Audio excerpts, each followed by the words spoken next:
153 저녁 기도에 오신 여러분들을 주님 이름으로 환영하고 축복합니다. 오늘 우리에게 하나님께서 주신 말씀 요한복음 9장 1절에서 3절 말씀 제가 받들어 봉독하겠습니다.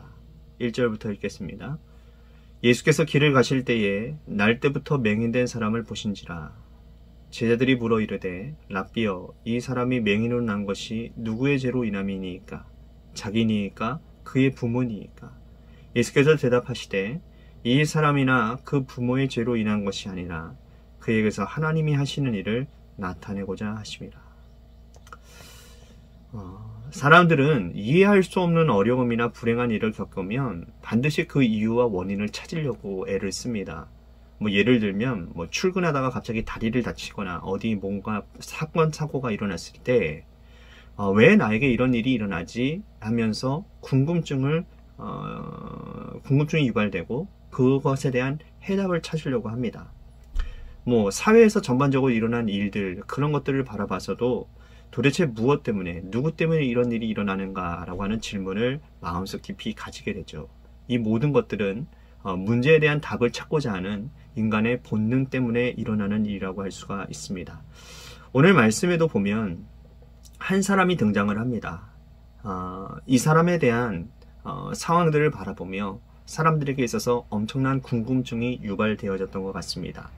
자, 어떤 사람이었습니까? 바로 예수님과 예수님의 제자들이 길을 가시다가 소경을 만나게 되죠. 1절 보겠습니다. 예수께서 길을 가실 때에 날 때부터 맹인된 사람을 보신지라. 이 사람은 꽤 유명한 사람이었습니다. 날 때부터 앞을 보지 못했기 때문에 동네 사람들뿐만 아니라 이웃 사람들에게 불쌍히 여김을 받은 사람이었고, 또 장성에서 그의 부모를 품을 떠나서 부거를 하는 인생이었으니 사람들에게 얼마나 많이 눈에 띄었겠습니까? 그러면서 사람들에게 이목의 집중을 받았을 뿐만 아니라 사람들이 궁금히 여기는 겁니다. 도대체 저 사람은 날 때부터 왜 맹인이 되었을까라는 그런 질문 말입니다. 누구의 죄 때문은 아닌가? 그런 것 같습니다. 2절 보십시오. 제자들이 물어 이르되 랍비여, 이 사람이 맹인으로 난 것이 누구의 죄로 인함이니까? 자기니까 그의 부모이니까? 자, 제자들만의 생각이 아닙니다. 그때 당시 많은 사람들은요, 이 사람을 어릴 적부터 보아왔던 동네 사람들, 그리고 이 사람이 구걸하는 모습을 불쌍히 여기며 바라보았던 수많은 사람들이 공통적으로 가지고 있었던 생각이 바로 이거입니다. 죄 때문에 저 사람이 혹시 소경이 된 것은 아닌가. 근데 여러분, 이런 것들이요, 동서고금을 막론하고 이러한 사상들이 굉장히 기본적으로 우리들에게 깔려져 있다는 것입니다. 그렇지 않습니까? 무슨 불행한 일이 생기면 혹시 저 사람 무슨 잘못한 거 아니야? 그런 생각을 가질 때가 많이 있지 않습니까? 그죠? 어떤 불행한 사건이라든지 어떤 그러한 인생의 질병이라든지, 그래서 죄와 연관시키려고 하는 것들이 참 많이 있다라는 것입니다. 욥기에서도 그런 일들을 볼 수 있지 않습니까? 욥이 하나님이 계획하신 그러한 고난이었지 않습니까? 그런데 그 고난을 보고서도 욥의 친구들이 욥에게 정죄하는 게 뭡니까? 너가 그렇게 의롭다고 살았다고 주장하지만 너가 저가 잘못한 게 무엇인지를 한번 하나님 앞에 따져봐라, 그런 얘기를 하고 있지 않습니까? 이처럼 이러한 사고방식들이 가지고 있다라는 거예요. 불행하면 뭔가 죄를 지은 것 같은. 그런데 여러분, 이러한 사고방식이 또 한 가지 위험한 이유가 있는데, 그게 뭐냐면 죄 때문에 불행한 일이 일어난다면 반대로 생각해 보자는 거예요. 선한 일을 하면 반드시 복을 받아야 되는 것 아닙니까? 그런데 우리들이 살아가는 삶에 있어서 선하다고 해서 무조건 복을 받는 것은 아니라는 것이죠. 그렇죠? 네. 그러니까 우리들이 여러 가지 이러한 스테레오타입이라고 하죠. 이러한 관습적인 그러한 어떠한 관례들, 그러한 사상들, 그래서 죄 지으면 늘 불행해지고, 그죠? 맞습니다. 죄 지으면 우리들이 하나님 앞에 징계받을 수 있지요. 하지만 무조건 불행하다는 거 아니잖아요. 죄를 짓는다고 해서 무조건 다 아픈 게 아니지 않습니까? 그렇지 않습니까? 그렇다고 해서 선하게 산다고 해서 우리들이 다 행복해지고 그러는 것은 아니라는 거예요.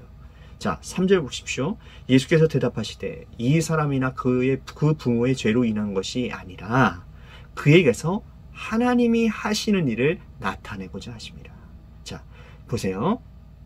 제가 여태까지 사람들이 다른 사람들의 불행한 일들에 대한 관점에 대해서 사람의 관점을 제가 말씀을 드렸다면 예수님께서 사람의 불행을 바라보는 관점을 말씀하고 계시는 거예요. 뭐냐면 하나님이 하시고자 하는 일을 나타내고자 하신다.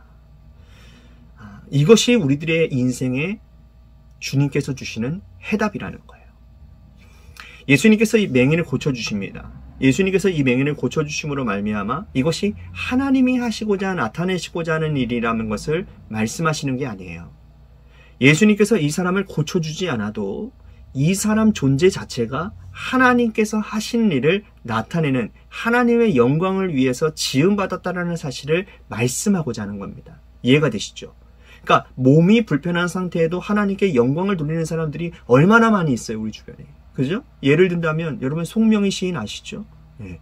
이분이요 얼마나 몸이 불편한 상황 불편합니까? 그런데 그러한 장애를 가지고 있음에도 얼마나 멋진 시로 얼마나 멋진 찬양으로 우리들에게 하나님의 일하심을 보여주고 있고 그렇지 않습니까? 불편한 몸을 통해서도 영광을 보여주고 있구나.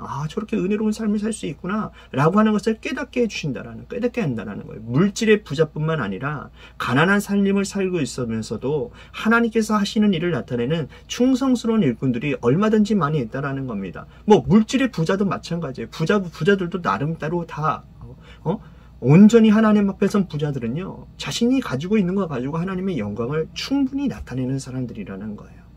그러니까 우리의 존재 자체, 우리가 가지고 있는 상황, 우리들이 가지고 있는 그런 어떠한 우리들의 그러한 환경들, 이러한 것들을 가지고 하나님은 영광을 나타내기를 원하신다는 거죠. 내가 뭔가 잘 돼야 되고, 내가 뭔가 완벽해야 되고, 좋겠지요. 하지만 그렇지 않음에도 불구하고 하나님은 우리를 통해서 영광 받으실 수 있는 분이라는 사실.